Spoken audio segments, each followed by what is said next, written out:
Fibroids ప్రెగ్నెన్సీలో ఉంటే ప్రమాదమా? కొంతమంది ప్రెగ్నెంట్ విమెన్ కి వాళ్ళ అల్ట్రాసౌండ్స్ వెళ్ళినప్పుడు, బేబీ కోసం అల్ట్రాసౌండ్ కోసం అని వెళ్ళినప్పుడు ఫైబ్రాయిడ్ కూడా ఉంది అని తెలుస్తుంది. లేకపోతే ఆల్రెడీ ఫైబ్రాయిడ్ ఉన్న వాళ్ళు ప్రెగ్నెన్సీ రావచ్చు. సో ఇలా ఉన్నప్పుడు ప్రెగ్నెన్సీ తోటి ఫైబ్రాయిడ్ కి ఏంటి సంబంధం? సో యూజువల్లీ 90% ఏమీ కాదు.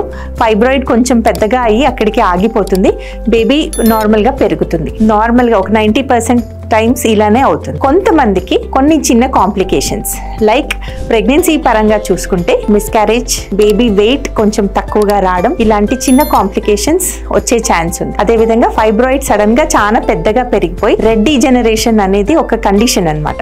దాన్ని చాలా పెయిన్ తోటి వాళ్ళు వస్తారు. సో రెడ్ డీజనరేషన్ ఓన్లీ ప్రెగ్నెన్సీలో మాత్రమే చూస్తాము. ఆ కండిషన్ వచ్చినప్పుడు విపరీతమైన నొప్పి, పొట్ట నొప్పి తోటి ప్రెగ్నెంట్ లేడీస్ వస్తారు. సో ఇలాంటి కండిషన్ వచ్చినప్పుడు వాళ్ళకి రెస్ట్, పెయిన్ కోసం పారాసెటమాల్, చాలా ఫ్లూయిడ్స్ ఇస్తే ఆ కండిషన్ మెల్లగా తగ్గిపోతుంది. దాంతో ప్రమాదం ఏమీ లేదు. సో ఫైబ్రాయిడ్ ఉందని భయపడకండి. ప్రెగ్నెన్సీ వస్తే దాని ప్రకారంగా కొన్ని జాగ్రత్తలు తీసుకొని ట్రీట్మెంట్ చేయొచ్చు.